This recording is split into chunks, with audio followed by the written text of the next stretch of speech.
Hello, everyone, and welcome back to a long-awaited episode of Key Radio Live. Oh my god, we are finally here for a new era of Key to finally drop on us worldwide. Not quite, but we're getting there. And this is also a first for Keyverse because this is the first time we are getting a full-length Key visual novel release in this server. This is, of course, the pre-release hype episode of Anemoi, which is dropping in Japanese this month, not yet in English, but we'll get to that later.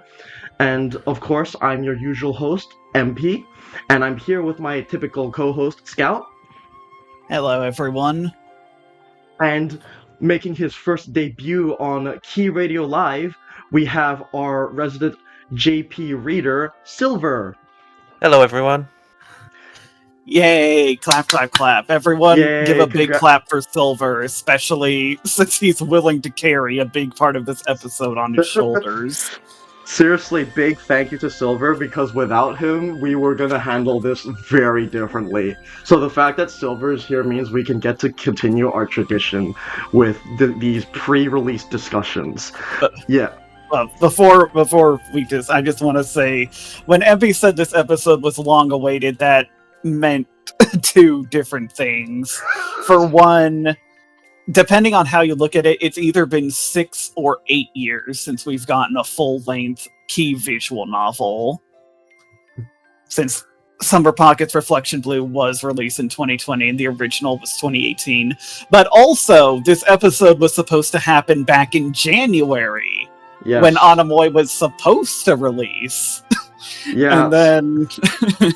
Yeah, so you guys wondered why we didn't have a January episode of Key. Well, we did, but this was meant to come a lot earlier. We actually scheduled this a lot earlier, and because of reasons, that didn't happen. That was most diabolical delay announcement ever, but it's all good. We're here in the actual month now. Yes. So, for those who haven't been keeping up, and you're probably already aware, Anemoi was delayed after the demo came out, which was a bit killing for the hype, but on the other hand, this has given a lot of people to try out this demo, Scout and myself not included. I did a bit of it, but I wanted to also keep my experience blind, and also because I knew that Silver was here, who is a JP reader, and is therefore able to share a lot of his thoughts on the demos, because he's gone through it multiple times, am I right? Yep, I've been through it twice now. Nice. So I should be able to give a good enough opinion on the game. So far, anyway. Yeah, so this will be a bit scuffed, but not nearly as terribly as it could be. So once again, big shoutouts to Silver for being here to make this possible. Yeah. So for those who are not familiar with our pre-release episodes, these are all spoiler-free up to what we know of the story. So right now we do have a demo release that is in Japanese only, and there have been a few users who have read it in Japanese either by reading it through Japanese knowledge or with Scout Machine translation. No judging on my end, but in this case, I'm really glad Silver is here, because usually in our previous pre-release episodes, we had one of our prior hosts, Hypa, who was also a JP reader, and they were able to give a lot of insight because of that.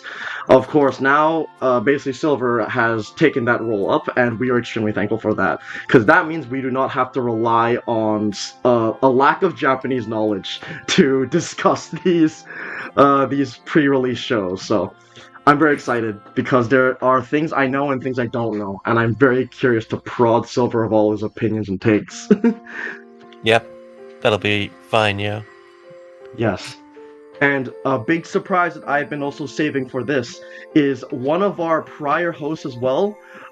You'll probably recognize them. Lucy has also been reading this Anemoi trial, and for this podcast, he has also given me a lot of thoughts to review and discuss to share with everyone.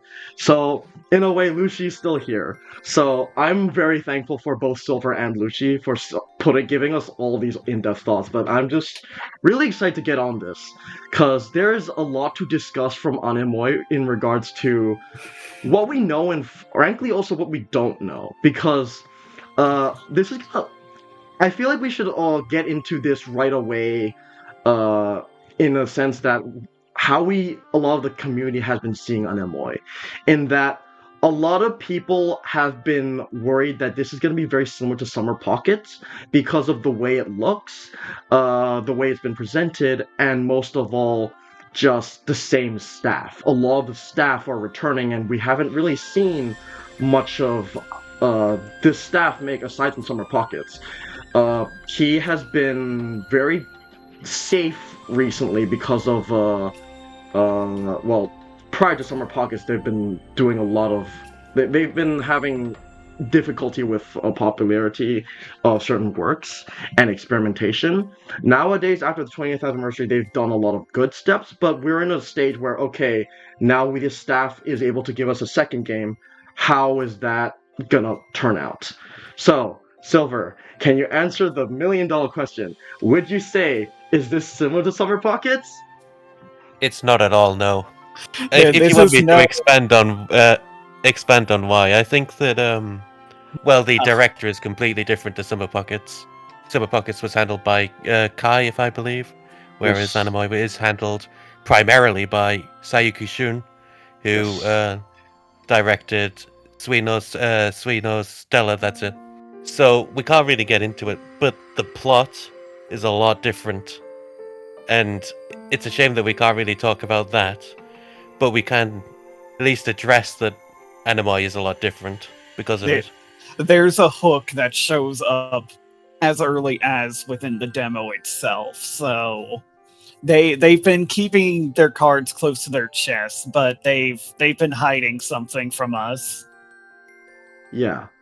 So to basically say as far as we know, if you recall correctly in previous discussions of Anemoi, we've discussed that they're kind of being very vague about the plot. We don't actually know what's happening.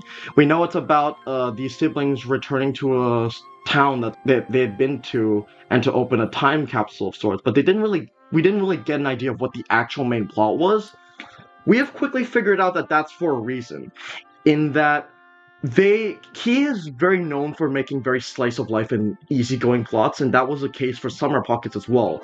Summer Pockets harkened a lot back to the Season trilogy with its slice of life plot, and the one time they did try to deviate from that formula a bit was Rewrite, and it was to somewhat mixed reception. Some people really liked the deviations, other people found it extremely jarring in tone and off from what the brand would offer. We have quickly learned that Anemoi is going to be a new attempt on trying to experiment with key and tone. There have been a lot of details with the plot that have very much been unique to this work only. And it's not something that we have ever seen this company tackle in this way yet. Which means, like, even as a key fan, whether you're new or not, this is going to be a very fresh experience in some form or way. Yeah, it's like, in a way, I'm not that surprised because pretty much all the kinetics that have released since Summer Pockets have all been pretty different from the usual key feel, at least to my understanding. But this, from what seeing them pulling this off with a full length key work like this it's very bold and very interesting. Yeah, I would say that the kinetics are a lot different to the main full price titles, but I think that Anemoi is like really exciting to be a part of. Yeah, the main thing I always was interested in with Anemoi, the moment we saw it, is because obviously with Key, experimentation and evolution is very important, but Key has had a track record of not really sticking the landing for a lot of these works. They've been a bit off-putting. Anemoi comes from an era, though, after a lot of understanding and experimentation with what ki is and what it can be. A lot of these stories have, a lot like we've mentioned, the kinetics have expanded a lot, and they have experimented with tone and what we can offer from ki. Anemoi takes that same idea of trying to find a different perspective of how to tell a ki story in Nakige, while also still keeping the things that we expect from Ki, like the slice of life, the relaxing atmosphere. And from what I've seen and I know, they have struck the balance a lot better compared to an earlier work like Rewrite. And it's definitely because they have learned from the experience of Rewrite, of these prior series. They, like, this is its Ki that has already gone through a lot of its experimental stage and a lot of its missteps. So I feel like with Anemoi, they are taking a much stronger step and a more confident one that's much more calculated. To bring this back as well to Lucy's thoughts, he says that he absolutely loves what he's seen in the trial, and usually he tries to be cautiously optimistic, but in this case, he just feels that Anemoi is going to be extremely, for him, it's extremely like full optimism on his front, because for one, he immediately feels like the impression is not Summer Pockets 2, and after reading the trial, and I feel like everyone also agrees with this, they are very, very different tonally different games. From the plot and vibe, despite being from the same team, and we have proven that Key is able to make two distinctive stories and continue with that. It's very interesting hearing this about a VN where just from the initial promo reveal image, everyone was kind of a bit cautious just based off the design of the main heroine. Like, talk about a 180. Yes, that is probably the biggest thing we can discuss about it. I do want to save character discussion to last because that's going to be the lengthiest thing. The part I want to talk about most right now, though, is the vibe. So, and this is something I'll have to rely a lot on Silver on because he's the one that has gone through the trial most of it. And from what I know, Anemoi has two very distinct vibes. And would you say you agree with that? It depends on what the vibes are. So, to put him into perspective, I know from what I know from the little that I have seen on discussion of Anemoi, is that the standard Key part, the slice of life, is a lot more home with Key compared to something like Rewrite. There's a lot of a relaxation atmosphere, and there's a lot of downtime. It's a very homey work, but in a different way to Summer Pockets, where it's less about adventure and excitement, and more about winding down and relaxation. Meanwhile, Yeah, I've also I could agree with that, yeah. okay, so you would say that's valid. Interesting. So that would also mean the other tone that I've heard about is about. I've heard that the plot, which I don't want to discuss about too much. The plot picks up very fast. As Scout said, the plot picks up in the demo, and once the plot kicks in, you get a whole new perspective on this game. Would you agree with that? I would also agree with that, yes. Okay. I would Can you also add that that the plot as it picks up, it also gets a bit mysterious and scary even. scary? So you would say there's a bit of horror elements to this. Yes, definitely. Interesting. Okay. That's definitely fascinating because I don't think we've actually ever had an outright horror element in Keyworks. Gin has mentioned in the podcast text that Anemoi has potential to be amazing because we cannot predict where the story's heading at all, which is very surprising to hear from a Keywork. When I heard the mention of horror within a keyword, my first thought was "Welcome back, Mai's route from canon." Oh my god! Yeah, I would also agree with that. Yeah, no, that's yeah. It has been a very long time since we've had a very like I don't want to say dark as in the edgy way, but like a more less bright take on the world, because Key in general has been a very bright and because inherently this brand and this IP is focused a lot on optimism in spite of tragedy and emotion. There's a very optimistic company, an optimistic brand, and they have like the thing I associate a lot with Key are sunsets and warm colors. Anemoi, from what I know, has that, but also is able to shift into a colder feeling story in the same way, like we've mentioned, Misra, which would be the closest comparison I would say we have to what we know about Anemoi. Without getting too deep into it, there's potential to be like Misra, but on a much, much larger scale. And hearing that is fascinating because that kind of harkens to what I've been thinking about regarding its setting and how that could essentially parallel the story of Anemoi. Like, Mhm. as has probably been said before in these episodes, it takes place in autumn. Mm-hmm. And Okay, to my so that is understanding, it starts in late August and goes through several months worth. Is that correct? Yes. As far as I know, it takes place over summer So, to autumn. so with the season trilogy, every time the story starts in those, it always starts basically in the middle of whatever season they are themed around.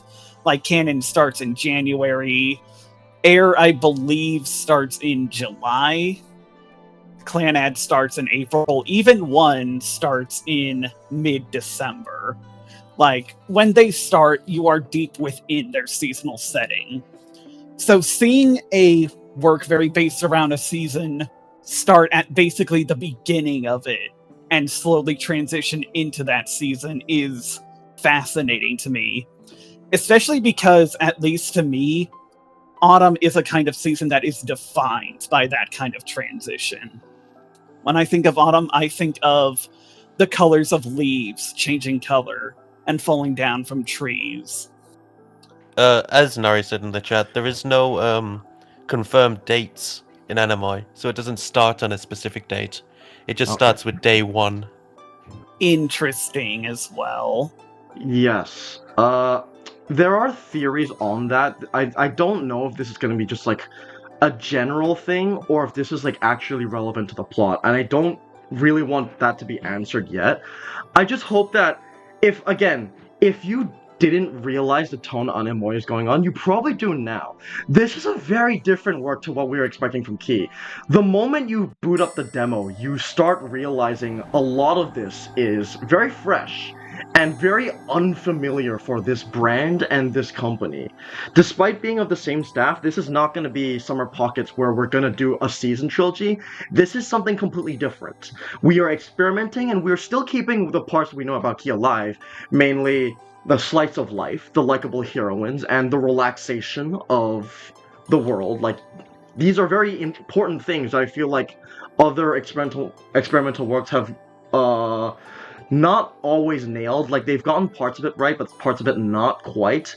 Anemoi, I feel like, is a case where they are much more understanding of why people like Key, while still giving a fresh experience to both new and old fans, really. Because, like, again, as I said, even if you are very familiar with Key and its tropes, Anemoi is going in a completely new direction. And if you're unfamiliar with Key, this is just more reason to be interested in this story because you especially don't know where this is going. Nobody knows. And I feel like with Key, that's something very, very exciting because Key stories, while they are they are good, but they can be predictable to some extent just because they are very there's a formula. There's a Key formula. We all know it. We all love it. But there's potential to work with it and evolve it. I feel like Anemoi has the potential and so far is showing the potential to be that evolved version of the Key formula. Understanding it while taking it in a whole new direction that everyone can enjoy, whether or not you're old or new with this franchise. And honestly, that is exactly the kind of thing we need at this time. Mm-hmm. I agree. Like, we've discussed it a lot, but Summer Pockets was basically the Hail Mary and potential swan song of this franchise. And it did a great job doing that. But now that we have the success of Summer Pockets, now that we have the means of the 20th anniversary and all the success that that brought, I am much more interested in seeing how we get the same staff dealing with a whole new story. And from what I can tell, they are doing a great job with that. I can only say I'm excited. Yeah, I definitely hope that the English release is sooner rather than later into the year, because Mhm. it's even just talking about it here makes me excited and impatient. I feel bad for all the people who binged the demo before the delay was even announced. Yeah, I fully agree with that. Silver, from what I want to discuss with you, I want to hear from you what you think of this setting and what thoughts you have on what it can potentially mean for its plot and also just the general atmosphere you would say compared to other stories. Would you mind talking with me about that? Yeah, I think that Anemoi has a very laid back, kind of, easygoing. I think they compared it to what was it Harvest Moon? I think they compared it to, Harvest Festa? and Oh, Harvest Moon as in a game. yeah, like the game. Okay. It's got like, and in like the marketing of the game, it made it seem like a very happy-go-lucky, like slow-paced game. But then, as it goes on, you start to realize that there's things that aren't quite right with the world, and I think that as you go on, you start to get a feel that it's a lot darker of a game than what was kind of promised and like talked about before. Even in the marketing, you can like notice subtle, like strange things about it. And I've made loads of theories about what could go on. And at this point, anything could happen in terms of the setting. Yeah, sorry, even the website descriptions definitely did not do at least one aspect of Speaka justice, but we'll definitely talk about that as we get to it. To compare Anemoi to something, I would say there isn't really anything that I can compare it to that off the Hmm. top of my head. Not even It's not really individual like routes? it's not really like Summer Pockets in my opinion at all. There's a game that Kai made called Five back in the day. It's like a no one's ever played it, and it shared like the similar setting of Hokkaido. And I think if you've played that, or if you at least know about that, you can kind of expect what Anemoi might be like as well. We've had a discussion about five way back in the channel, when talking about key adjacent works. I've heard from five that that is the straight up Utsuge. Like that is Yeah. it's a game that's very depressing in a way that Key isn't the same way about, because Key's usually emotional but not straight up depressing. While five is straight up just sad and very dour. But like a roller coaster kind of way. And Would I you? suppose if you want a specific key, like comparison, I would also compare it to Rewrite, and I would also Mhm. compare it to Mice Route. Mice route. Interesting. I feel like the my route comparison is the one that's gathering the most agreement from a lot of people, and also the one I feel I sense the similarities. Like to say it's like dark is not. It kind of gives a wrong impression because when you think dark, you think, oh, it's gonna be edgy and depressing. Like no, it's. I feel like the sense of what we're getting is something along the lines of Mai's route, in that there's a bit more mystery and a bit more uncertainty in what we're doing, and there's like night. I feel especially is a huge motif in Anemoi in a way that key works have not tackled, because night in a lot of key works is seen as sort of like a almost like as like a calm or an emotional moment. Like it's seen as almost like an ethereal kind of vibe. But here, I feel like we're diving into like the my vibe of the where when the story goes to a night setting, there's the bit of uncertainty and almost potentially aspects of I don't without going too far into like one of the true routes of Key has moments where you feel very uncertain and unsafe of what's going on. Uh, I feel like this is gonna have a very similar vibe from what I know. The fear of the unknown is the main part that I would feel like is what's driving the quote unquote horror aspect. It's not out to scare you. It's more just you don't really know what's going on. And that uncertainty is what gives you that tenseness. And I feel like that's the word I'm looking for. It's tenseness. That whole description about the atmosphere of night within this work is very interesting because, as we will also discuss later, there is one specific main heroine who is very specifically associated with night. You're And right. kind of like you were talking about, the general consensus so far seems to be that nobody knows what the deal with her is. Yeah. Yes. So again, we'll pick that up, but just very interesting similarities I've noticed here. Yeah. Before we go I on also to the want to add to Sorry. this as well with the setting is that Mookie and Rika live in a abandoned school where it's like completely everything's just destroyed. Right. Oh. That's also a very cool thing, and it kind of reminds me of another visual novel, completely unrelated, Snow, where there's sort of like an unorthodox kind of home space, where it's not quite like a room, but there's a lot of potential exploration in that home space as well, and just a bit of freshness. I feel like an abandoned school is a very interesting place to have a home space, and I'm very looking forward to that. And you want to know what it reminds me of? What does it You might know remind you? this. Digimon Survive, You just made the you visual okay. novel. Yes, I know exactly what you're talking about. You just that's very good. That's very good. Very good. Very Oh hype. man. I like that game a lot. That's a very good visual novel, and I definitely know what you're talking about. That's a good vibe. I see that. I think that does fit the tone well as well. Uh, for those who don't know, Digimon Survive is a visual novel Digimon game. It is similarly set in a abandoned school, and that game also leans into the horror or tenseness of the unknown kind of setting.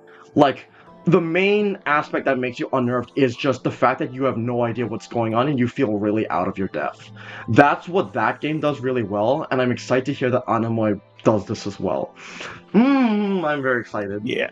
Digimon Survive is some serious shit. The survive part of the title is there for a reason. I don't know if we'll get as dark as Digimon Survive, because Digimon Survive was specifically aimed at like teenage audiences instead of kids. But I'm interested in Anemoi, how they're gonna strike the balance, because we still have like moe heroines and everything. So even if we have more plot, we also do have to remember the story of what we're focusing on, which is the heroines and and slice of life.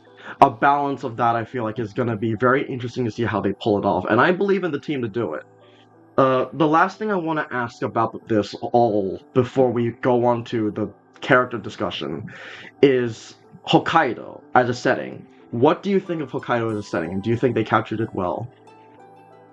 That's kind of hard to talk about. Hard to talk Sorry. about? Okay. Yeah. Okay. Spoilers. Alright. So, my impression of Hokkaido then is Hokkaido, when I think of it, is a very remote location, and this was something that we've discussed about the podcast from like even the prior hosts. The Hokkaido is a very large area of Japan, but it's also an area of Japan that's like very far apart between each other. There's a lot of like open fields and not a lot of housing, and from what we've seen of Anemoi, that's still the case.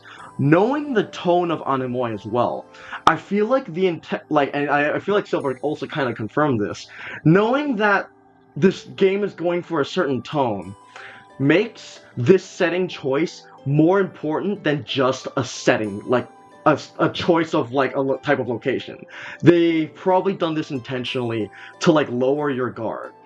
This is not Tori Shirojima where we're meant to just relax here. I feel like there's actual plot relevance, and they're going to be making reveals through the area of Hokkaido. because this is a story in Hokkaido, we potentially can't expect anything that's from the outside world, because this is a very remote part of Japan.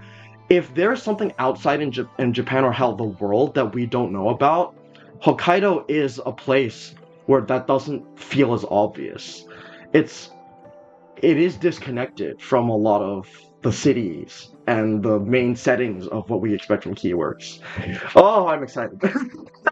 Yeah, Frogger in the chat brought up a good point. The sound design, so far, at least based off the demo, how does that seem to be? The sound design. Let's see. What specifically do you want to know about the sound design? Just like, how well does it capture the atmosphere of being in a place like that? Like, what kind of sounds do you typically hear when you're just in a slice of life scene, like outside? I think it captures it quite well. When you're in like the night scenes, there's a lot of like, obviously because this is the Anemoi is about the wind. You get a lot of wind noises. There's like especially at night in a certain scene that I can't really spoil. There's a lot of tension that builds up because of the wind. Okay, And so I think that the day scenes are like pretty much what you'd expect. I do like that emphasis on the winds, though, because a lot of the seasonal atmosphere from these stories do come from little sound effects like that, like the crunching of snow when characters are walking in canon. I feel like the demo is also potentially, we don't really have enough examples of it, because while we have a lot of like potential theory crafting, we haven't actually gotten to a lot of like impactful things where I feel like sound design might be a bigger impact. What I can say is sound is, according to Lucy at least, it is definitely important. And this is what I like. There are two aspects I want to discuss of this: the sound as music, and the sound as potential plot relevance. So we've known this immediately, like ages ago, that Irish music was going to be a big like motif in this, and Lucy mentions that that is definitely the case, and it's very fitting because the setting of Anemoi is a working town. Everyone has jobs, everyone has a purpose, and the Irish vibe fits that because it has a sort of whimsical nature, but also just because of because of the setting of Hokkaido and the vibe of this whole story is that everything is busybody, and the Irish motif fits that perfectly. His favorite, and his favorites would be this title screen and Heroes theme, as well as I don't know if this is a major spoiler, but he says a certain theme that plays during a typhoon. Don't try it at home, kids. yes, I know which one. Okay, that's exciting to look forward to. That's relatively early into the story. I know that much. Okay, that's good to know. The other thing I want to mention about sound is the grass whistle, and this is something that caught my attention immediately because Lucy dedicated an entire like paragraph, like a separate section to the grass whistle.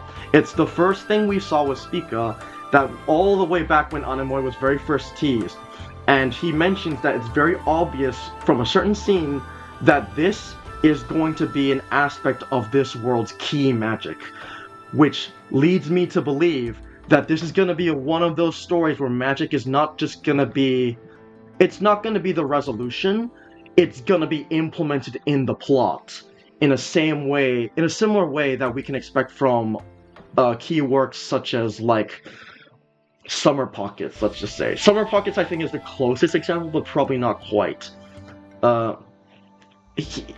Lucy mentions in Japanese folktales, the grass whistle is used to lead animals to safety during stormy weather.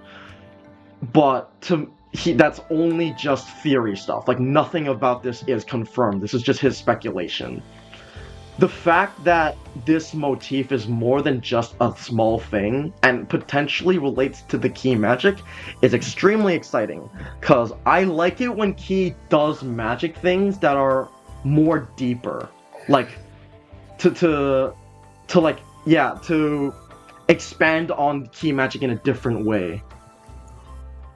That is very interesting, because I hadn't even thought about the grass whistle since we started getting more actual information about Anemoi. It was a distinctive thing when that was all we had to go off of, but it felt easy to forget once we started getting other things. So seeing it make a return with possible prominence like that is very interesting to me.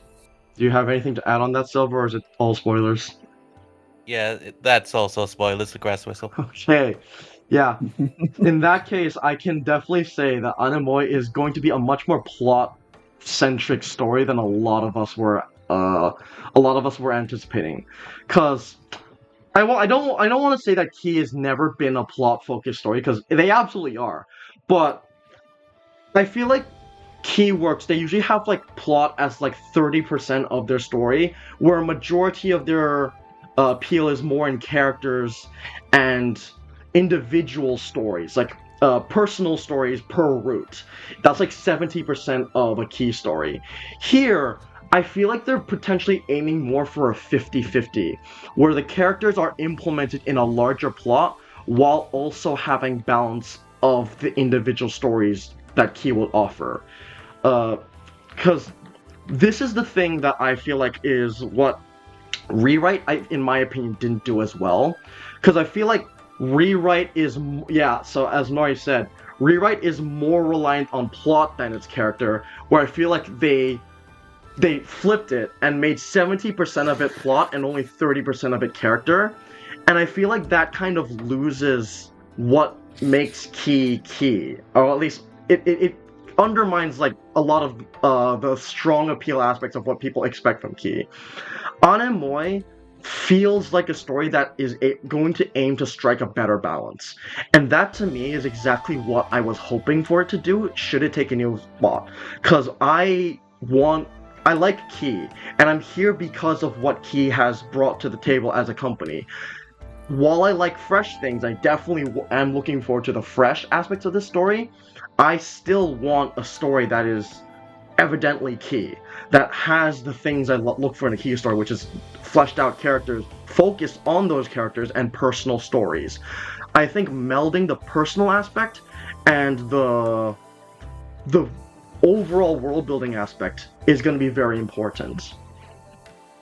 Yeah, for sure. Because I would argue, at least in the case of Key's earliest VNs, like 1, Canon, and Air, or at least the Dream portion of Air, the plot that it's really about can actually be contained within each and every route of those.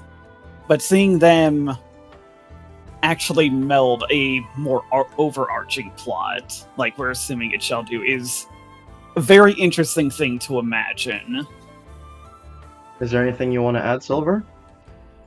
I think that Anemoi is looking to be a pretty even mix between plot and characters, yeah. Okay, so that's very hopeful for me to hear, because that's exactly what I was wanting. I really want them to strike that balance a lot better. I feel like, and I trust the staff to do it, because they know what they're doing with this time. They are familiar with what their audience wants, and after so many years, I'd be surprised if they didn't at least have a better idea on what they want to execute with this mix. I like aspects of Rewrite's plot. I have a bit of a negative reputation of being a negative Nancy with Rewrite, but there are parts of Rewrite I really like. When Rewrite is good, it is really good. I just wanted to I wanted it to strike a better balance. I feel like Anemoi has potential to learn from the aspects of Rewrite that weren't as refined, and refine it into a way that appeals to everyone, both new and old fans. That is the big thing a Key needs to do, is appeal to both old and new fans. That's how they're gonna keep growing. Okay. Yeah, I feel like we've discussed all of the exciting plot and world building stuff. Like, there's not a lot to go deep into because it's too early on, and as we've quickly learned, this is a more plot focused story than a lot of us were expecting. So let's get to the characters, the part where we can probably discuss the longest. And even then, there are so many new reveals for this cast that none of us anticipated. Yeah, I think it's only fair that we start with the character that everyone honed in on, including us and pretty much every every discussion we've had about Anemoi before this point. Let's just go through what everyone thought for a while. It's very bold of Key to make their next main heroine after Shiroha another silver-haired, blue-eyed, not overly emotional heroine girl. Yes. Or at least that was what we were led to believe about her based off the website information. Yes. So Naga definitely has a type. Let's just say that Naga has very evidently a type. He likes white-haired anime girls, and while I get it, we've had Kanade, we've had Shiroha, and I love Shiroha. You know I love Shiroha. A lot of people, they were a bit concerned about Spica's design off the bat. I was cautiously optimistic personally, but that was the main thing a lot of people thought, is like, oh, this Spica character looks a lot like Shiroha and vibes a lot like Shiroha based on her expression, based on her color scheme. Are we gonna get a Shiroha too?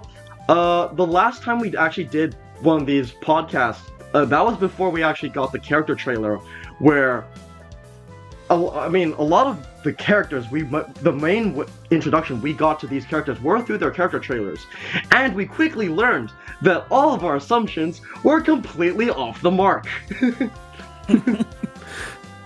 So, and this is like the most exciting thing that I've always wanted to discuss ever since I saw this trailer.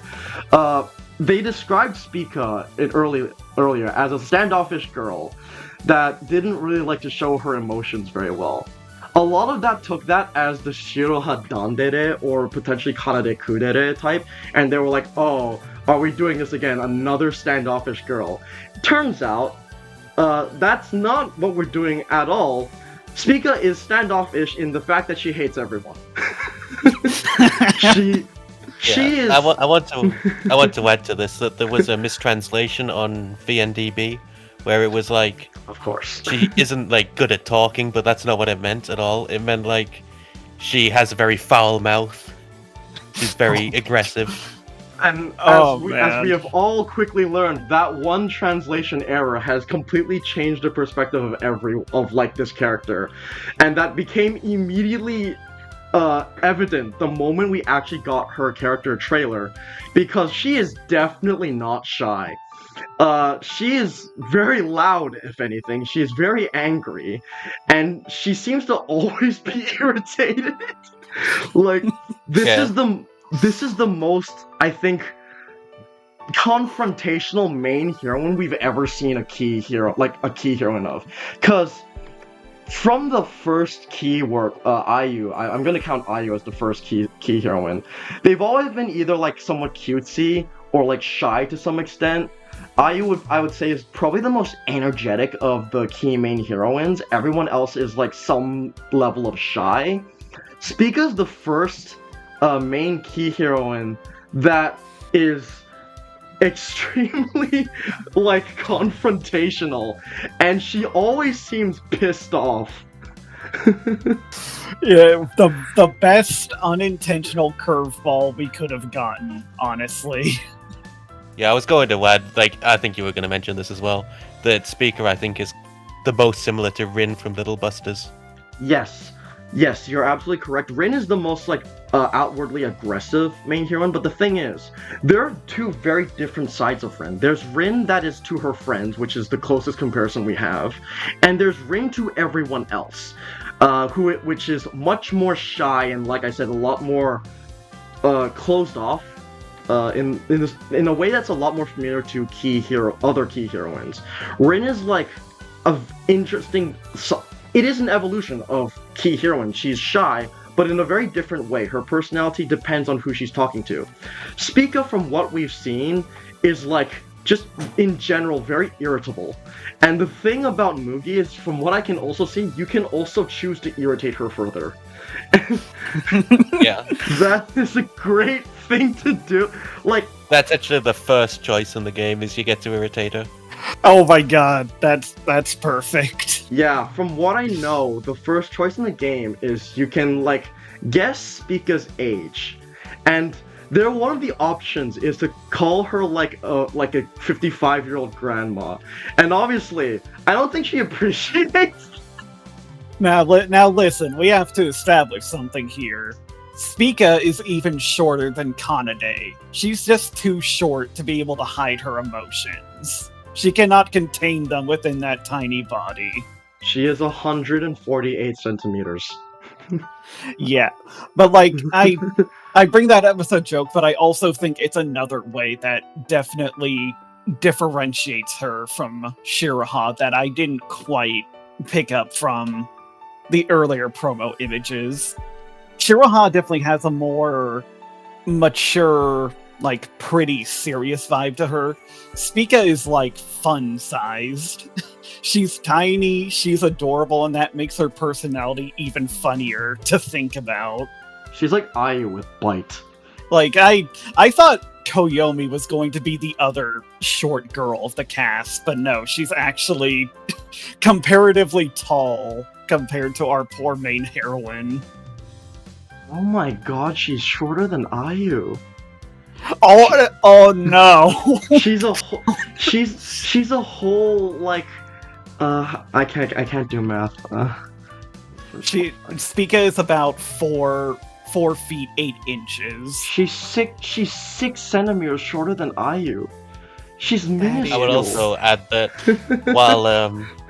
while Spica is like aggressive towards other people, she's like really kind towards animals. Yes. The best, like, the character she gets along the most with is the animal doctor called Hiromi. Well, interesting. Like, her introduction is her riding a horse, so I would definitely hope so. yeah, and that is like the big impression that everyone got when the character trailer got. Everyone was like, oh, this is the kind of character we're dealing with. Everyone changed their beat with her immediately. Like, again, we recorded the last Anemoi discussion before these character trailers. Everyone changed their opinions on her the moment her character trailers dropped. Like, literally, the entire discussion was just like, oh, this is an entirely different character than what everyone thought she was gonna be. Like, her final line in the character trailer was her threatening to turn everyone into pizza ingredients, Yeah. which is terrifying. Like, she is filled with rage, and I find that extremely refreshing, and that also like makes me extremely excited for her, because we've not had a key main heroine that is this aggressive, and it's like I cannot wait to see how we execute that in a key heroine. One thing I want to add to this is that Spica's catchphrase is Kusombishi, which means like asshole, or like really the worst thing you can think of. We didn't hear that at all in the trial, but it's like the biggest part of her character is that she says Kusomushi. I thought Kusomushi means pardon my French for this, shitbug. I thought that's what it means. That's like the literal translation. Okay, yeah. It's like equivalent to like asshole or like bastard or whatever. She wouldn't insult a bug by comparing that to a person. I feel like in any other key work, they would probably like censor her. Like, you know those bits in anime where the character's talking and the characters like say something that's supposedly so like vile that they just censor them with a bleep, like in the show. I feel like in other keywords, Spica would be censored. She definitely gets that vibe. She needs someone following her around to censor her, like, on the spot. This is the But one. no, This is the one key heroine I'm just expecting to drop a swear in the the English translation. Like, I expect her to just like stub her toe and just go shit. Honestly, like, I really do want to see that. It would be hilarious. Please, let speakers say fuck. Yeah, exactly what I was thinking. That is like the biggest thing we're gonna wonder about is how speakers, like insults, are gonna be translated into English. I think if it has the same staff as at least the air official translation, there's a very good chance they'll be able to capture her in a satisfying way. I'm praying, man. Like Yeah, that no. that definitely set my expectations pretty high for the official translation, but yeah. Overall very bold what our impressions of Spica started with very bold, and now they have ended with very bold. But I love it. I for one am looking forward to a heroine that just swears at me. I need this. I I'm not a do masochist, think you are. I do think having a main heroine that does not play it safe at all and is extremely colorful is a very good step towards making this more distinctive for everyone who comes into it. Alright, yeah, that's the big elephant in the room I feel like we need to discuss. Shall we go on to who wants to discuss a specific heroine? I want to know, We can just go down the list.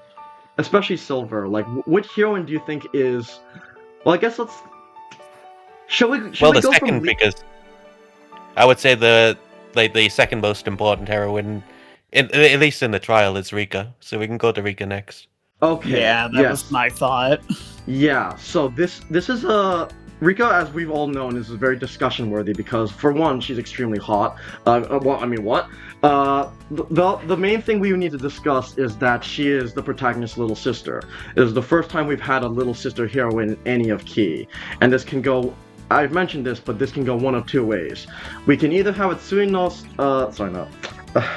no Sora. We can either have a Yosuga no Sora, or we can have a malicious. And I'm really hoping we get the former, guys. Yeah, if you're lucky enough to not understand either of those comparisons, yeah, little sister route in VNs, that's definitely a very interesting thing. We should confirm that she's a blood-related sister and not a non-blood related one. As far as we know, barring any potential plot twists, I think they actually confirmed that. Okay, so they do straight up say this is a blood-related heroine. Interesting. Yeah. Okay, that is like for me. I'm like, let's just get out of the way first. Some people think incest is bad. I'm of the mind of like whatever works for the narrative. I don't. As far as we know, we aren't gonna get any romance of this. But I do want to see what he can pull off with a fully blood-related and sister heroine, because this can be potentially extremely plot relevant. Here's the thing. I don't want to make this sound like I'm a Puritan, because I'm really not. But my hope for Rika when I first saw that her character bio is I hope that her personality isn't just Brocon. Because her character trailer definitely gave that impression. Well, Yeah. I would say that she isn't. Okay. Yeah, and here's the thing. I feel like the reason that they are leaning so hard into the Brocon bit is like the main plot of Anemoi. They're probably trying to hide anything that they want to leave to the actual route to tell. They're probably only leaning hard into it because they have surprises on my stock, and that's what I think is going to happen, and what I was hoping for as well. Like, I do not have anything against, like, whatever some people want to do with their writing. But yeah, my concern with Rika was always, let's not make this a one-dimensional character, because they very easily can do that, and it's a trap that I know Key is, like, it's a trap that some visual novels, not including Key, has fallen into. And I want them to do it well. Like, I want them to explain, like, why they made this narrative choice and how they plan to execute it. From what I know, they're very vague. Yeah? I've got two things to say about Rika. The first is that Kai already said that, like, the relationship between Rika and Mugi is already at max, so there is no need for any romance. The second thing is that Rika is really attached to Mugi because they're both on, like, a journey together.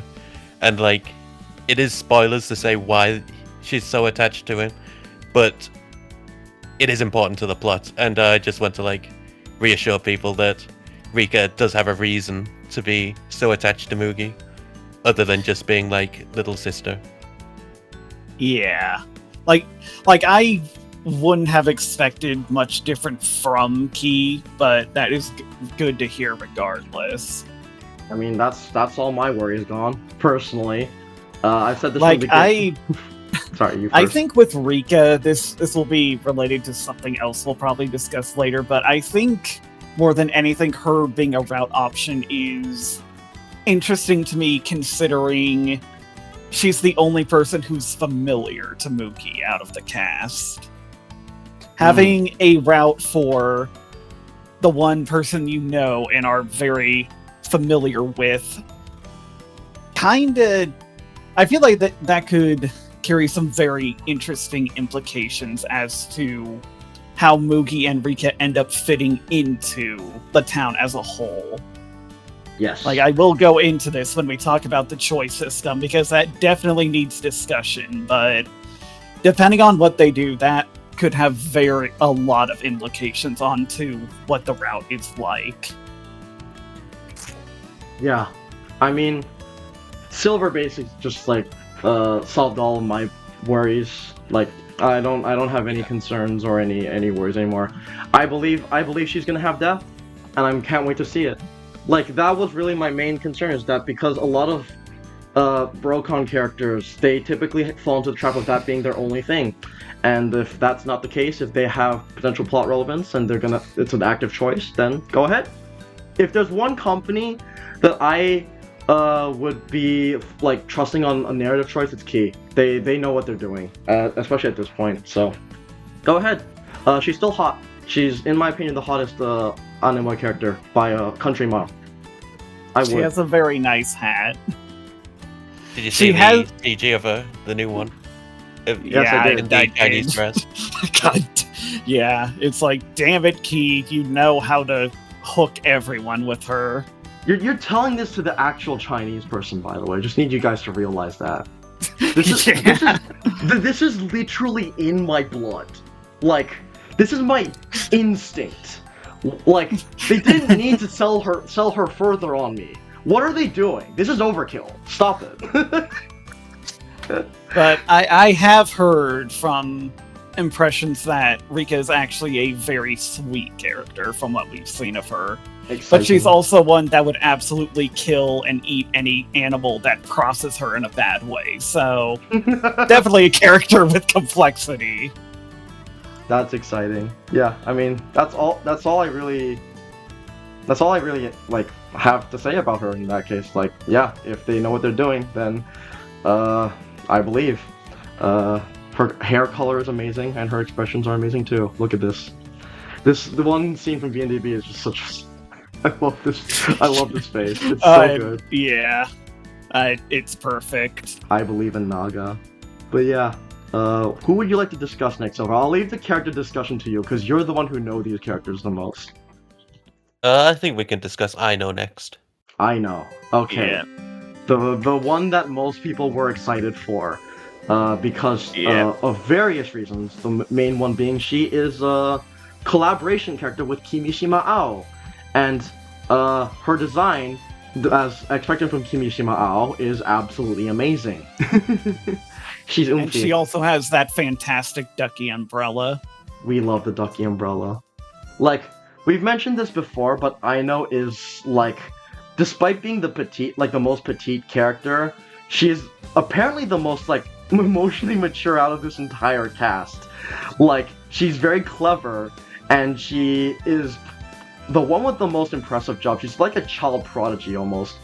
I've mentioned this in the previous podcast, but I kind of compared her to Tita from Trails. I feel like she's even more mature than Tita based on what I've seen on her. Like, she's straight up like, I think now a more apt comparison would be like Tita, but with a bit of Toa. No one's understanding this, by the way. This is only for me. I understand the first part of it, don't worry. But yeah, whenever I saw I Know being posted, the only thing I could think of was this character was very specifically crafted to be as appealing as possible. Yes. And like, obviously that should go with with at least most heroines, but she has an energy to her just looking at her design and her sprite. She looks like the most precious thing ever. Yeah. She is very, very adorable. I mean, what do you have to say about her so far, Silver? Like, from what I know, like, her personality is the one that we've predicted the most accurately. I would definitely agree with that. Like, Yeah. she's about as cute as you can expect.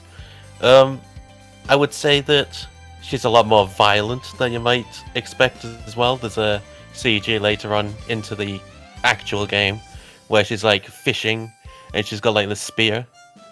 And no. Oh, spearfishing. And the first thing she does when you like see her is she falls from the sky with an umbrella and she crashes into Mugi. So like she doesn't know her own strength is how I would put it. Oh I god, see. don't put her and Spica together in a scene or calamity will strike.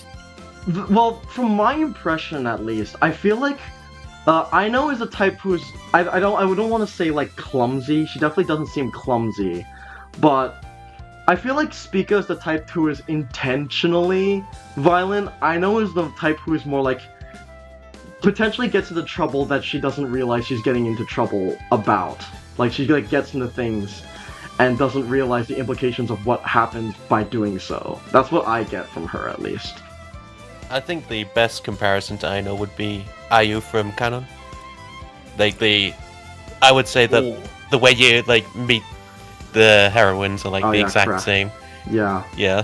Crashing into. There's also that Aino has like a very interesting idea that she has like this drink that she makes that puts people to sleep, and it's the same thing as like Sanai's bread and all that sort of stuff.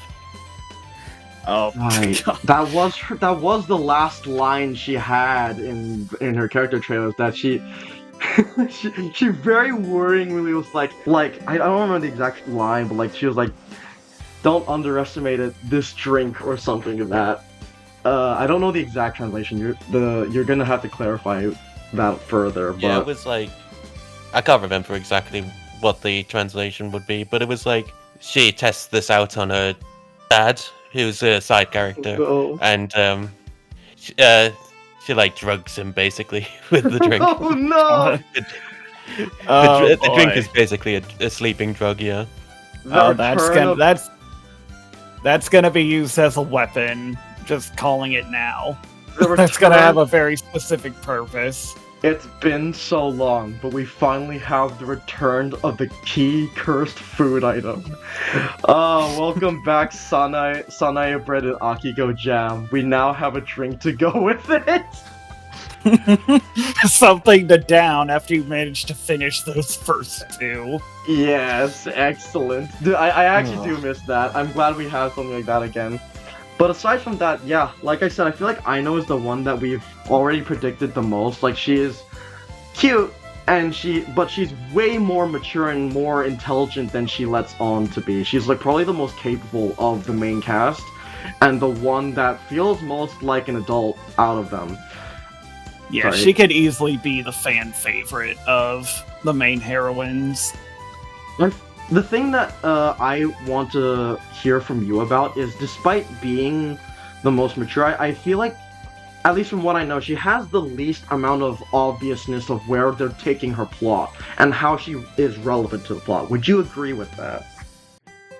I would say that she's actually the most obvious of where you can kind of get where the plot's going with her, because like Nijima, like one of the writer for Aino, said that her route should be played first.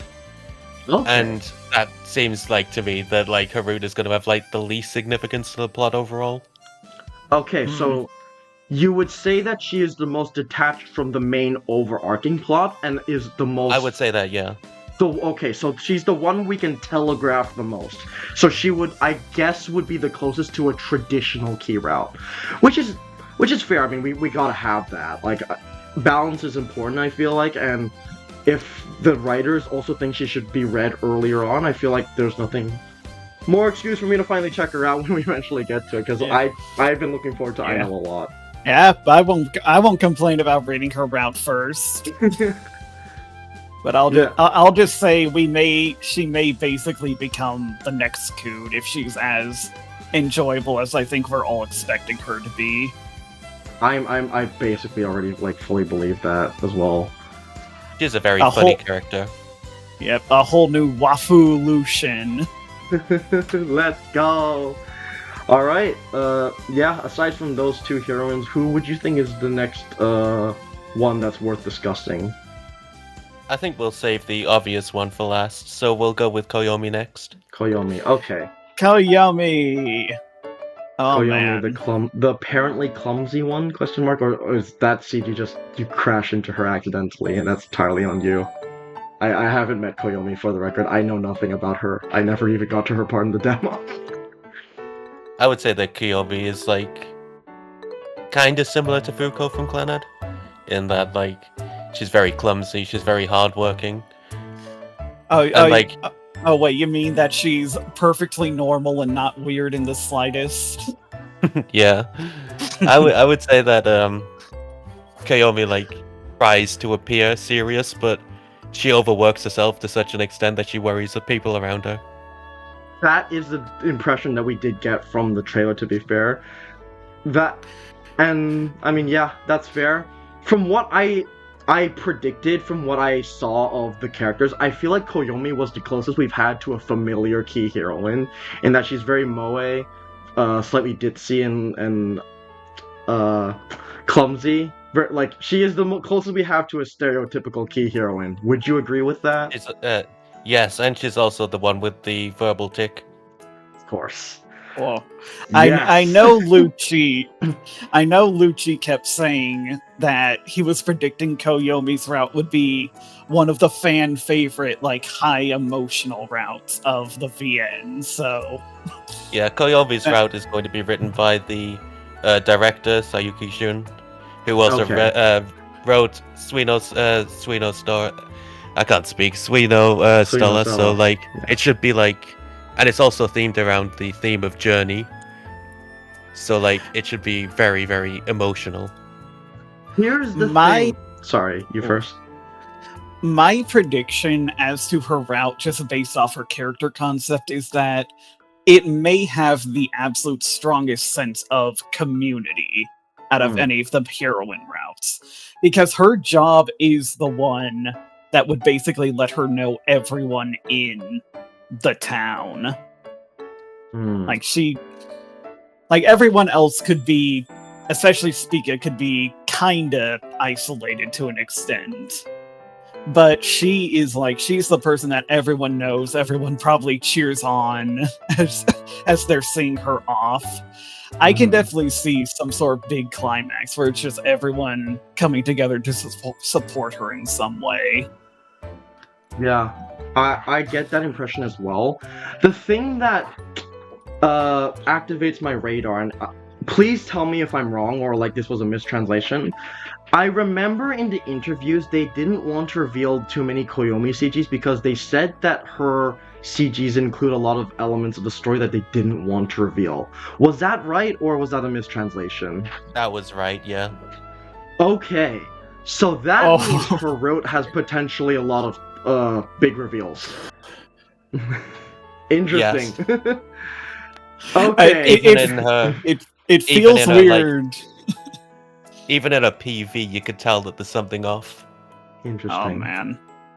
It feels weird that they're building a route order for us before the VN is even out, basically.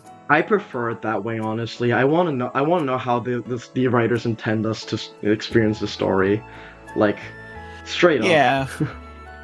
Yeah. That's better than being able to blindly stumble into something you shouldn't. Yeah, Rewrite Plus. Why did you remove the root locks? Why? Oh boy.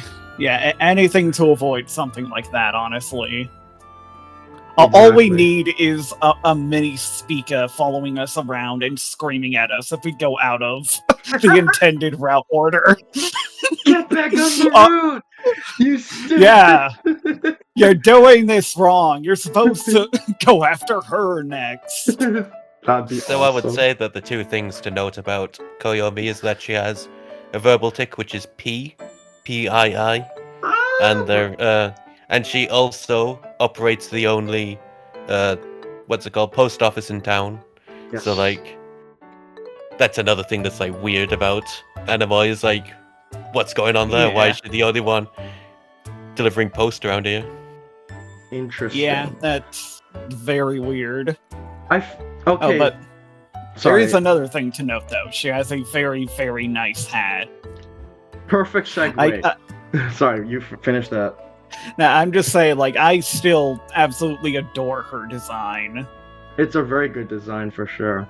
Yeah, on that hat, I want to say, you mentioning that verbal tick is very important, like, is a big hint for me, because her hat has a bird on it, and P use usually an automatic peak sound of what you would hear from a chick in Japanese, like, with the way they, Yep. it's like chirp chirp. Like, that's her, if that's her verbal tick, I feel like she's gonna have a big bird motif, in the same way a certain heroine from a certain early key game, which I won't elaborate on, has with their verbal tick. This is definitely intentional if that's the case, because she has a bird on her hat, and as we all know from Anemoi, wind is a big motif. Birds fly in the wind. And if she has the verbal tick of a chick, I feel like they're gonna tackle a coming-of-age story of some sorts. And put birds fly, so if there's a big journey ahead of her, I want to see how that turns out. I feel like this is visual foreshadowing and also character foreshadowing, implementing that into the potential plot that she might have to offer.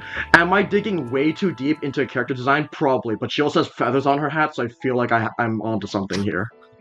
It's the fault of them finally showing their hand. Like, you show us this is gonna be something deep, we gotta try to go deep into it. Yeah, no, the moment we saw the demo and we realized that they're actually gonna have plot, we're like, okay, how are they gonna do this? What are you cooking? So, anything is possible now because we know, well, we know that they are doing things here in this story, and we have a lot of things to expect. Is there anything else we want to discuss about Koyomi before we go to the last one? Oh yes, she has it. Actually, no. Are we gonna discuss the side characters as well? Yes, I do want to discuss them. Would you prefer to Okay, discuss we'll save them? it for them. Yeah, because I was planning on discussing them after the last heroine.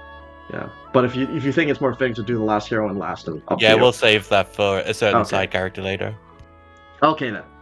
In that case, let's move to the final side character, and also the one that's been the biggest oddity that no one knows or understands. Awa Yukihiro is a myth, or she's an anomaly, an enigma. No one knows what to think of her yet, and I feel like that's intentional. The first thing that I want to talk about Awayuki is that a lot of people are calling her hero, and that's not what you should call her. She does not like that name at all. She only likes Awayuki. Yeah, she's the Kurogaya Okay. type. Yeah, she's the Kurogaya type. Or possibly Minagi. Yeah. I wonder if, because this is the last name that she wants to be called by. She wants to be called by her last name. I wonder if this is relevant to the plot in some way. Like if that last name is significant in a form. Because with Kurugaya, that was just preference. They didn't lean into it any further. Like she's like, I don't like being called by my first name. Please call me by my last name. But that didn't lead to anything. But with Anemoi, again, we know that this story has plot. So I wonder if Awayuki is supposed to be like an important character. I don't know. Just theory bait. Think about that. I like confirm. she invites it. The one thing I can confirm about is that her route is definitely meant to be played last. That's a thing that was mentioned in interviews. Yeah. Like I was talking earlier about how one specific main heroine is associated with the night, and that is Abayuki. Evidently She's so. the girl at the observatory. And I believe even her introductory scene is at night.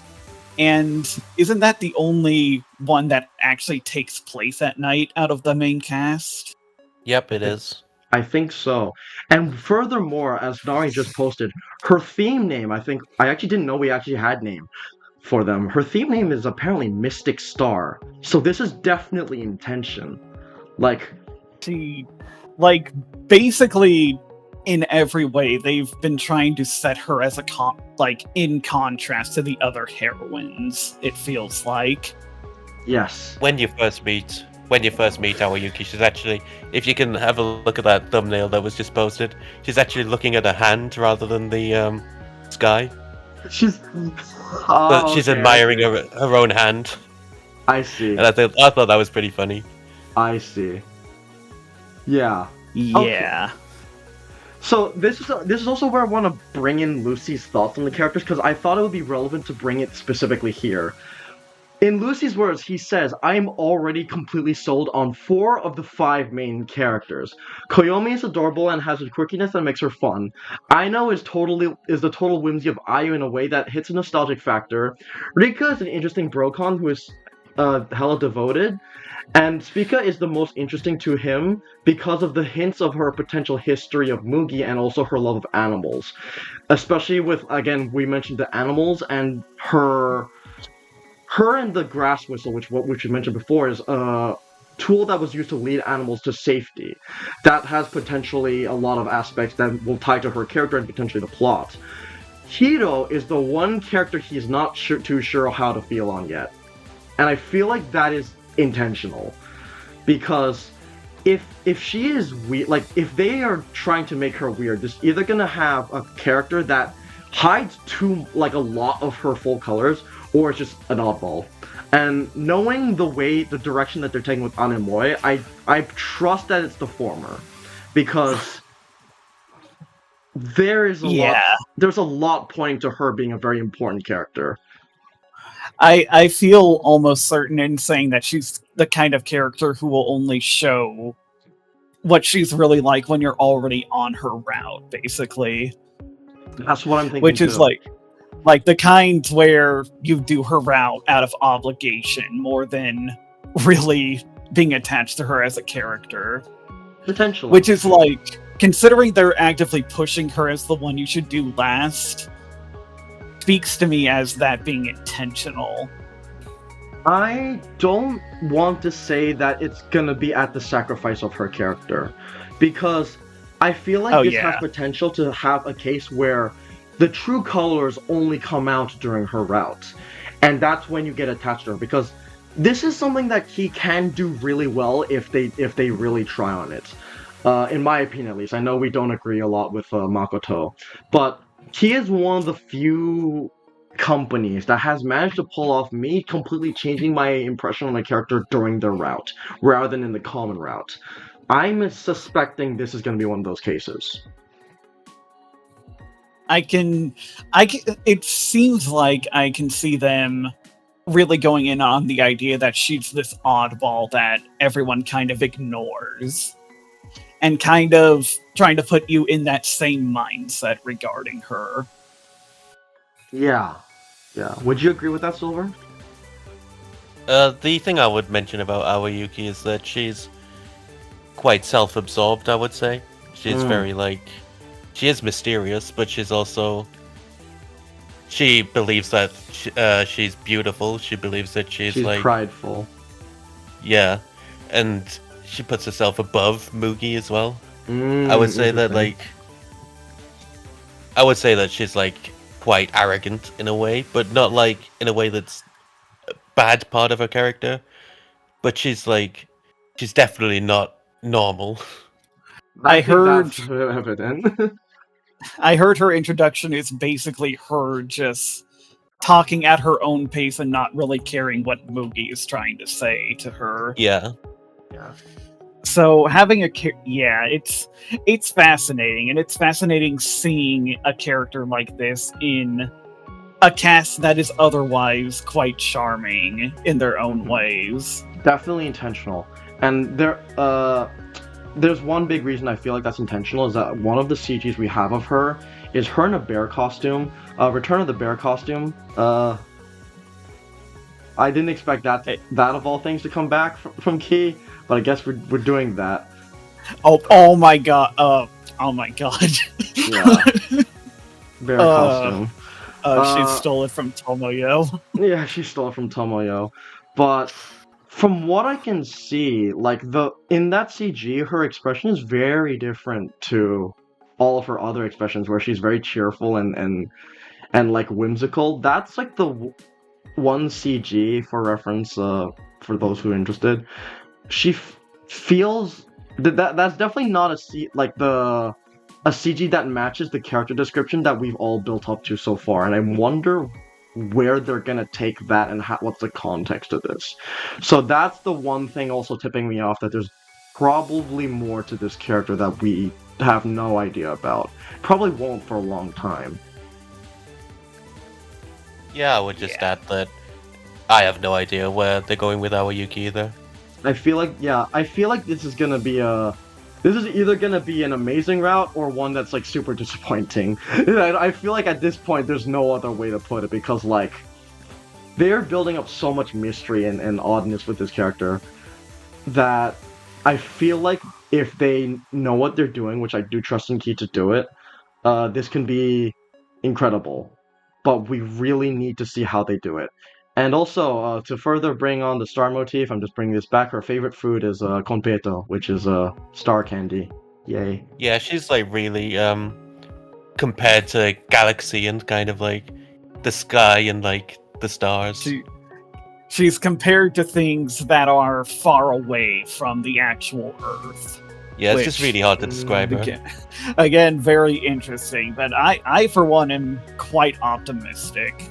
Them being able to make a heroine who is so genuinely mysterious and able to make everyone just go, I don't know what to think, is fascinating to me. And I am confident it's going to be for a good reason. Yes. So I was kind of like, she was my low-key like spot for the one I was most excited for.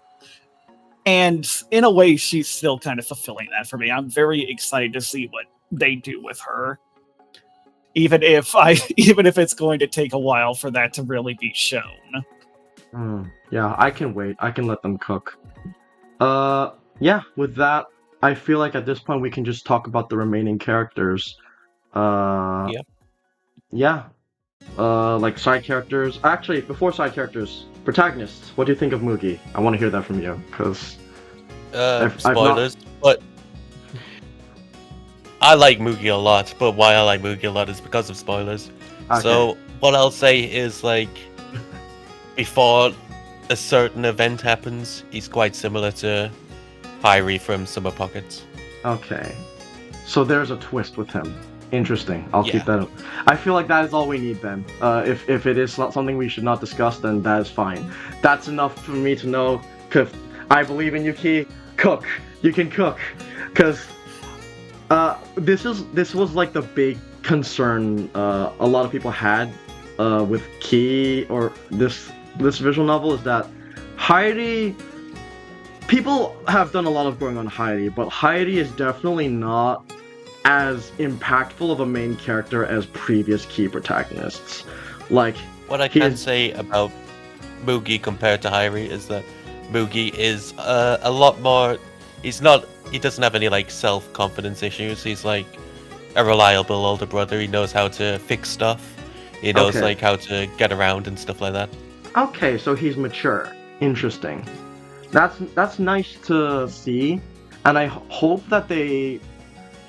I feel like if they're not going to focus the development on the main character, then it means that they're going to use that to focus on the development of the side characters. Especially if apparently they're somewhat plot relevant. They're probably going to be more similar to... I don't want to say like this is like the worst comparison ever. It's like a Sentai Red, where like instead of going into the character for the main character, it's how you see that main character affect the people around them, like that kind of relationship. Because with a lot of early key heroines, or a lot of the most famous key protagonists have a lot of growing of their own to do, even if it's just a bit. There's a lot of growth from that part. They're probably gonna do that with this case, but like I said, I'm not. I don't know how to judge it, and if it's spoilers, then we'll get to it when we get to it. Yeah, it is actually, now I would just say like, just don't expect that much from Mugi until like a certain event happens. Is that what we put it? Okay, so important events noted. You bringing that up, MP, actually made me think, do we want, before we go on to the side characters, do we want to talk about the choice system?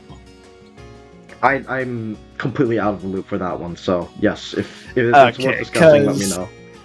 So, Silver would know this as well, but the choice system is very interesting and basically an actual evolution of the map system that you'd see in something like Summer Pockets. Oh, right, I remember Lucy mentioned this. Yeah, there's basically a board where characters post about needing help with something, and your choices come from who you choose to help out with. Like going with Aino and helping her repair something, for instance. Yes! When I heard this, I was like, I think I actually smiled just hearing this being described. Because first off, this is one of the most clever choice systems I've seen in a VN. And probably one of the coolest evolutions from the map system that they could have chosen. Yeah. But also... You also get handwritten messages from each of the characters as well. Yeah, and they all have their own little handwriting details. It's awesome. What? Like they might include little like characters they drew on them, just as a little cute detail. It's really charming. That's great. But it's also really fascinating to me because it did actually make me think about old key protagonists in a way. And this might be a bit of a tangent, but I feel like from 1 up until at least Little Busters, there was definitely a theme with key protagonists where they had plenty of opportunities around them to get closer to people and grow, but they always have to make very deliberate choices to pursue them. This is especially the case in Clanad, where if you want, you can ignore everything interesting or out of the ordinary going on, and you can have an extremely mundane common route where nothing happens, and Tomoya ends it no more developed or satisfied than he was when it started. And I feel like they could be doing something similar with this choice system. It's not enough that Mugi is just moving to this town and living in it. If you want to get onto a route, you have to actively integrate him with the setting and the town. You have to do the old classic main character of a visual novel helps girls with their problems. Interesting. Yeah, no, I agree in that is the perfect way to evolve the map system, because it goes on again. The whole thing about main visual novel characters, the entire way you get on routes is helping heroines. Might as well just show that literally. And I'm quickly realizing... Also avoids the weird creepiness of map systems where you're basically just stalking a girl for the whole common route. Yeah, that was just what highlighted it, and they straight up mention it. Like, even Shio was like, "Why are you following me? Go away." That's very funny. But this is also what makes me think there could be something very interesting done with that narratively with Rika's route. Definitely. Because there, instead of getting closer to the town and the people in it, you're basically attaching yourself to the person you're already familiar with. I feel like that could lead to some very interesting and different character development in that route specifically. Is that what they're going to do with this choice system? I don't know. But that is my prediction, and I'm really hoping something like that is the case. Yeah, that's fair. I very much follow that kind of way of thinking regarding this. All I'm thinking about at this point is that, oh god, I'm gonna have to do more Bracer side quests. I thought I was almost finished with this franchise, man. No, you never Yeah, it's definitely escape. like the braces from Trails. First we have green teats, and now we actually just straight up have Bracer side quests. I'm never gonna escape. Something I want to add to this is you don't just get like tasks from other characters, you also get them from like the just random characters that don't actually exist in the story. Like for example, you'll have like someone make a request about Koyomi overworking herself, but you don't really like get the character that put out the request named. That's So it's not that's such a good like extra Yeah, so bit it's not of just flavor. it's not just the heroines, it's also like random characters in the town. Okay, yeah. Confirmed. This is one of the best choice systems in VNs already. This concept is brilliant. Anemoi, But you're gonna be the one! Everything I talk about this game only makes me more excited for it. genuinely. Alright, yeah, But I speaking guess of the side characters, it's finally time to talk about them. This cast is gigantic. This cast is fucking huge. Yeah, and I want to add that there's going to be sub-routes for all of them. Like, all of the side characters are going to get their own route, but it's not going to be as All of lengthy. All of them, yes, are oh going to my get their own god. sub-route. Even I the thought it was penguin? just gonna be the girls. Even the penguin? I would assume so, but maybe the penguin is the only exception. We'll see. The other ones we've got like the other characters we've all got CGs for. Like we'll get into it though. Oh my god. The penguin's route is just the most tragic of all, as it ends with Rika boiling it alive. The saddest I memories would see ever them eaten. including Sumire It's joke the route. it's the Sunohara route equivalent. Yeah, why? That thing is definitely the mascot of all time. Sorry. And it's yeah, for this reason that I think the file size is going to be so big. Oh yeah. Well, Yeah. it is so big. I think it's like 18 gigabytes, and I think it's like because of like the amount of voice lines that are going to be in the game Yeah. because Yeah, of all I- these like sub-routes. I did a comparison when I first heard about the file size. At least with the Steam release, Summer Pocket Reflection Blue is about 10 gigabytes. So that's, going by file size, that's almost twice a Summer Pocket's Reflection Blue. And that's for the Christ. English release. The Japanese release was like 6 or so gigabytes. Oh Of my Reflection god! So Oh, it's like 2.5 times the size of Summer Pocket's Reflection Blue. Jesus oh my Christ. god. Like, Okay, maybe what they are they- just got a lot worse with compressing their files or something. I- There's I- plenty of we'll see. explanations, but I we'll don't believe we'll that. see. But we gotta be prepared for something big. It Oh, is yeah. my like expectation that it's going to be because of the amount of voice lines in the game, though, because of all these sub-routes. Yeah. I would not be surprised. Completely off topic and putting back to the penguin. Sorry, I have to mention this. I do find it funny how this is the first time the key mascot is just straight up outright hated by the quote unquote like one of the main heroines. Because usually the mascot is like taken care of by a specific heroine. Like Nayuki takes care of Piro, Kyo takes care of Botan, etc., etc. They're always the pets are pets. They're beloved. And from what I can see, Rika just absolutely cannot stand the penguin. It reminds me of how much Yukito just absolutely hates Potato's existence. Yeah. It's like, And I think having a heroine express that kind of opinion is actually even funnier. I think it's absolutely hilarious. Like, Rika, like I've said, she has some of the best expressions in this, and from what I've seen of her and the penguin are just like potential to be endless comedy. Yeah. We'll get onto all the side Also- characters now, though. Also, I think in we could actually in begin with the penguin, but I will say that it's not a penguin. It's a... I can't remember what it's called. It's like a... type it out. Kittiwake. Kittiwake, they're saying. Okay, so it's a bird. That's not a bird. Oh, they said, That's not this. a bird. It's not a Whatever this penguin, but you is. know what? I'll keep I can't calling even it that pronounce out the of word. spite. Guillemot. Oh yeah, It's I've heard something- of that it's before.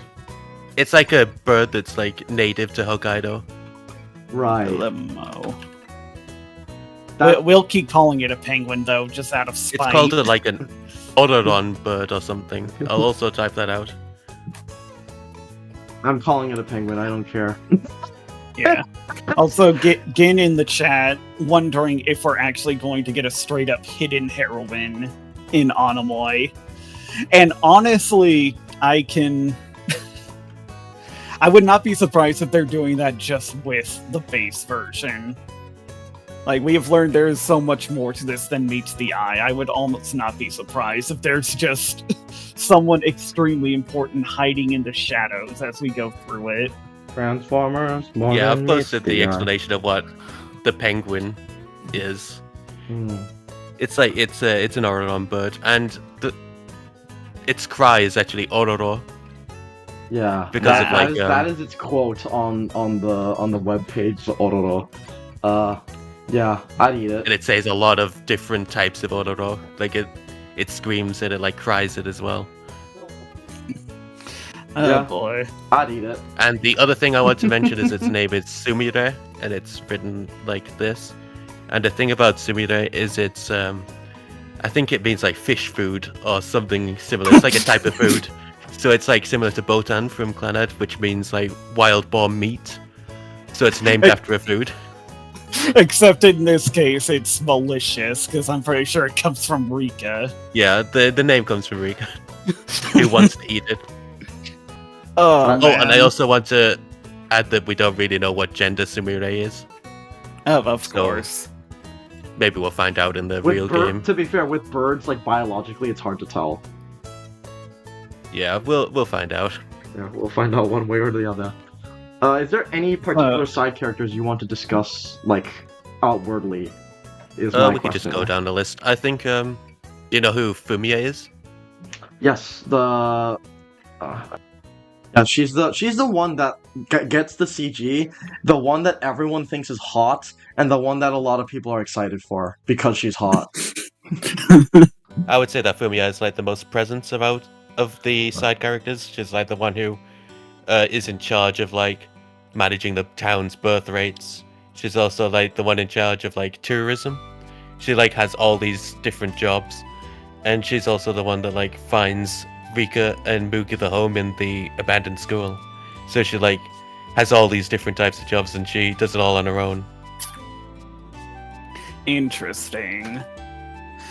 I wonder if they could go with a similar...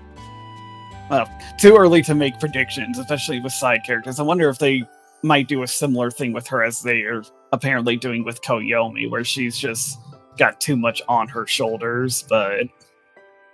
Yeah, she's We'll see. she's one of the most serious side characters in the game. Which is totally fair. She can be funny sometimes, but she's mostly serious, I would say.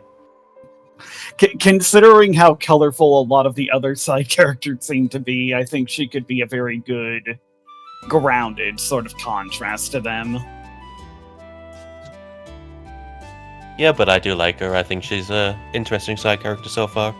You'll Okay. notice that a pattern of a lot of the side characters are going to go a lot faster because some of them don't.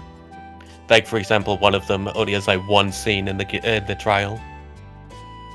Yeah, this is more for completion's sake. We Fair already enough, got yeah. pretty good descriptions for a lot of them, I think. Yeah, I mean, they are side characters. It's not like we're looking too much into them right now. My main question is, which ones do you think are the most interesting and worth talking about? I think that I would say that Kurumi is an interesting side character. She was the one I was going to bring up about in Koyomi when we were discussing Koyomi. She's like very, very interesting in that she's protective of Koyomi, and she's like so protective of her that she's annoying in a way, but not in a annoying in a way that we think that she's annoying, but annoying in the way that Koyomi thinks she's annoying. Oh, she's like Nishikujo to those she's annoying. You're right. Yeah, she's very like overbearing. Yeah. Not the heroine I thought she would be paired up with. That's a very interesting choice. Kurumi and Koyomi has like one of the funnier kind of relationships between a side character and a main character. Yeah, because for reference, Kurumi is the Gyaru archaeologist with the rack on display. Yeah, she comes to Masumi Town, which is like where the game is set, to like dig up fossils, and she makes a lot of like hole digging puns, which is obviously about like is where the fan service comes in.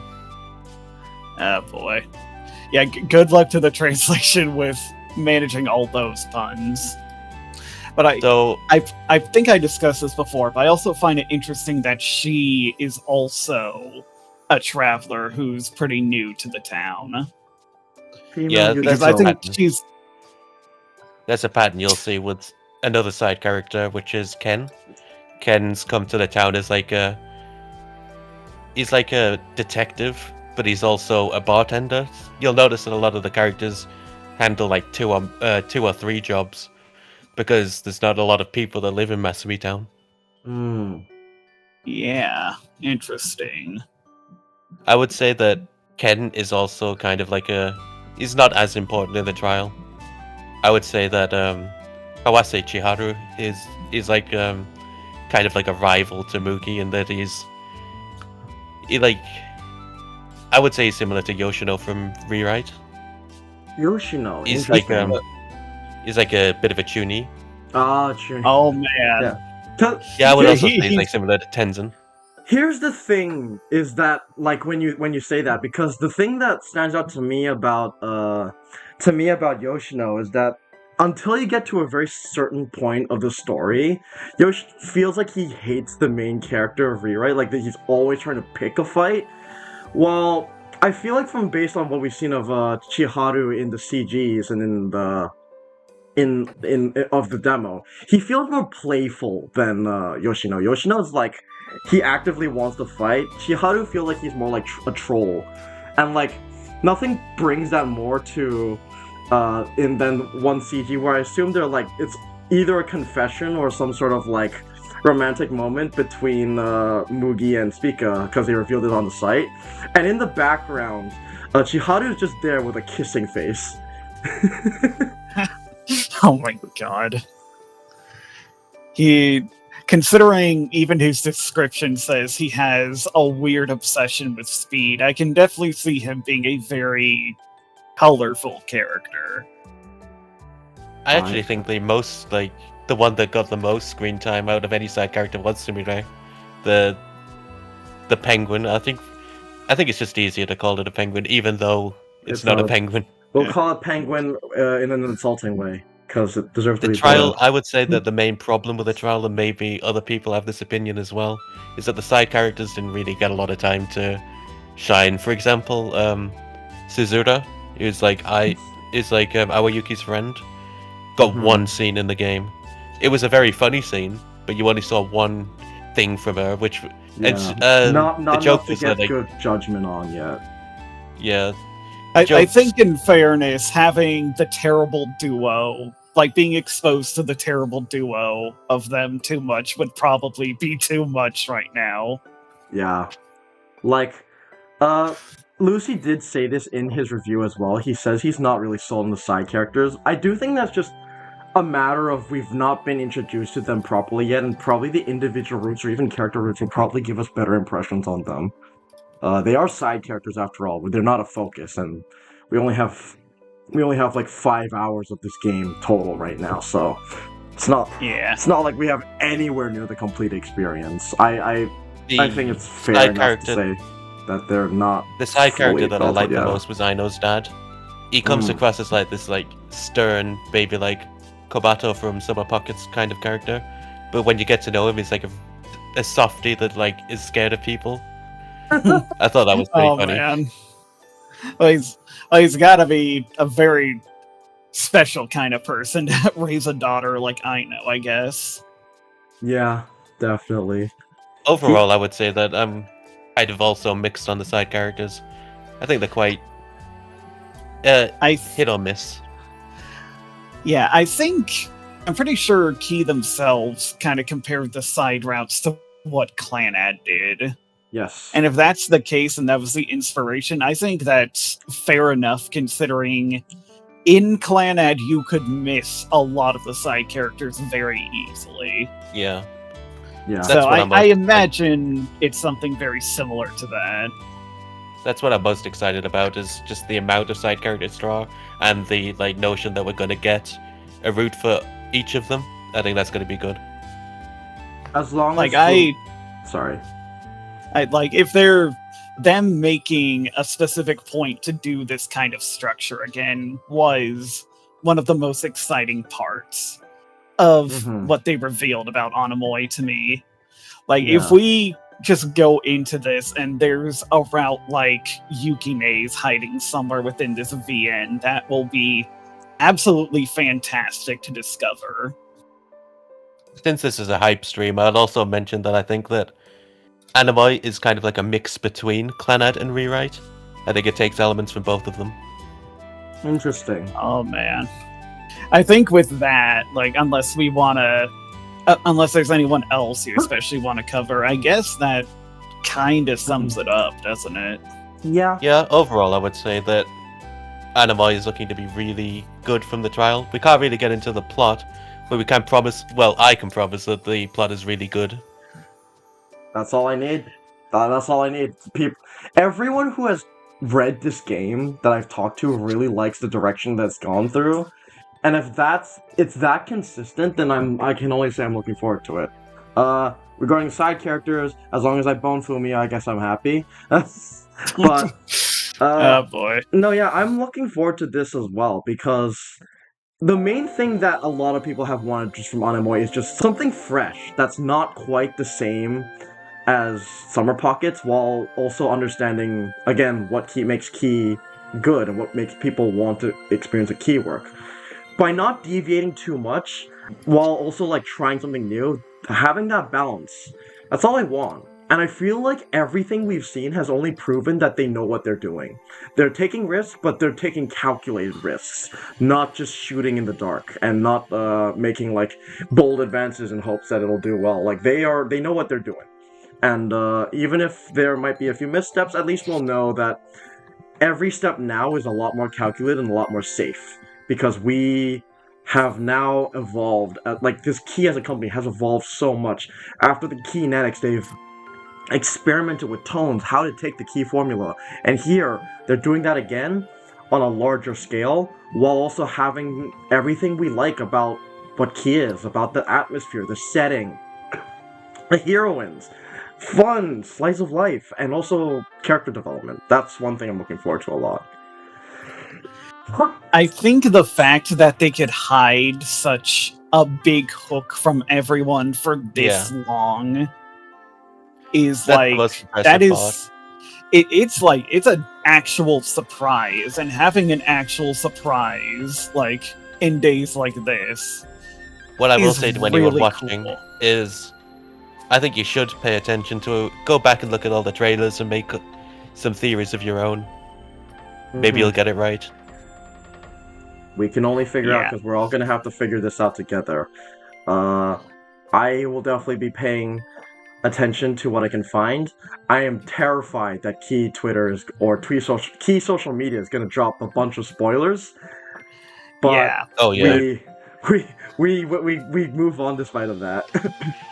To everyone who gets their hands on it before the English release, please just be cautious for everyone else's sake.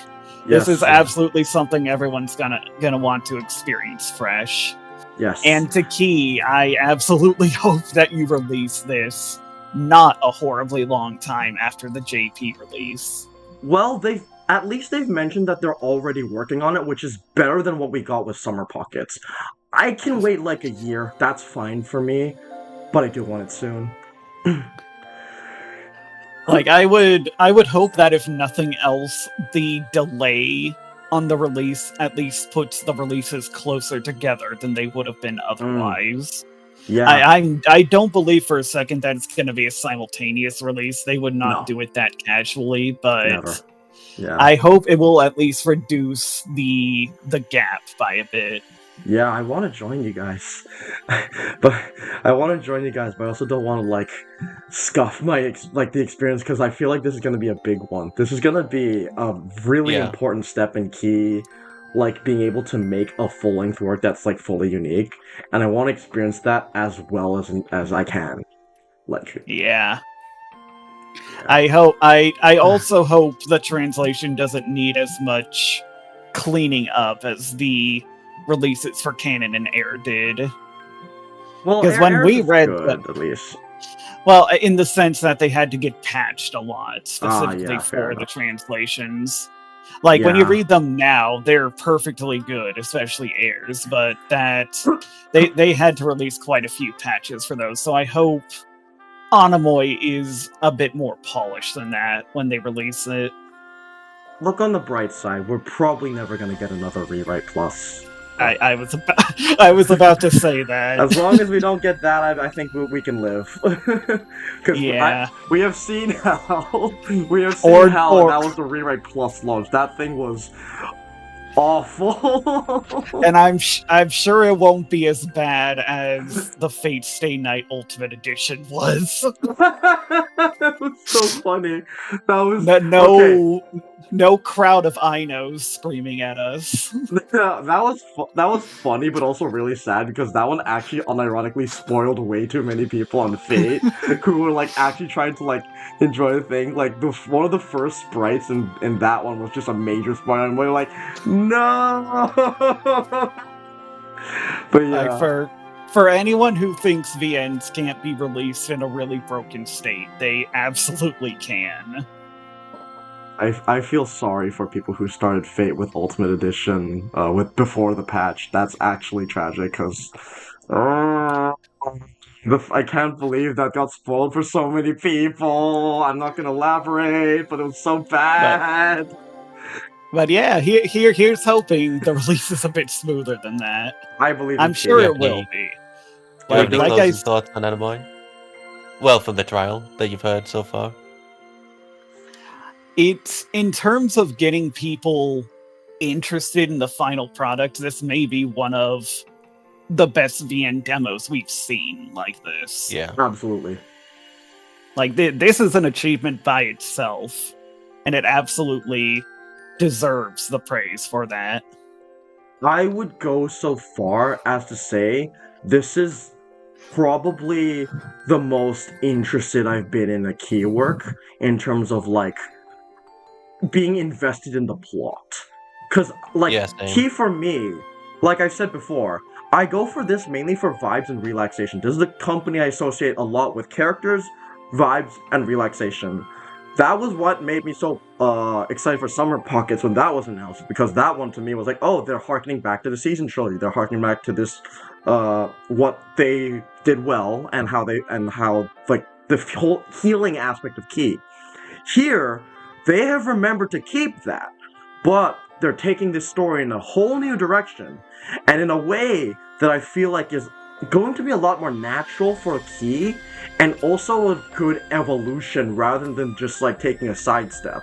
This is gonna be something extremely fresh, and I feel like that's exactly what I need right now. Yeah, I would say that Anemoi is looking to be really exciting. I think if you're a Key fan, this is like one of the most exciting releases that we've seen in a long time. I would personally say that I enjoyed the trial more than Kosai Toshi. And I really liked Kosai Toshi. I thought it was quite new and interesting. But I would say that Anemoi is even more new and interesting. Poor Kosai Toshi just I know, instantly sorry. getting overshadowed like that. No, it says something though. It's not like key releases, especially on the English side, have been slow or boring recently. Like, Oh, yeah. we've done HBR, we've done all the kinetics, we've gotten canon and air, which we once thought was basically impossible. At We've gotten a lot long of last. we've gotten a lot of exciting stuff lately, and this still has a very good claim at being the most exciting of them all.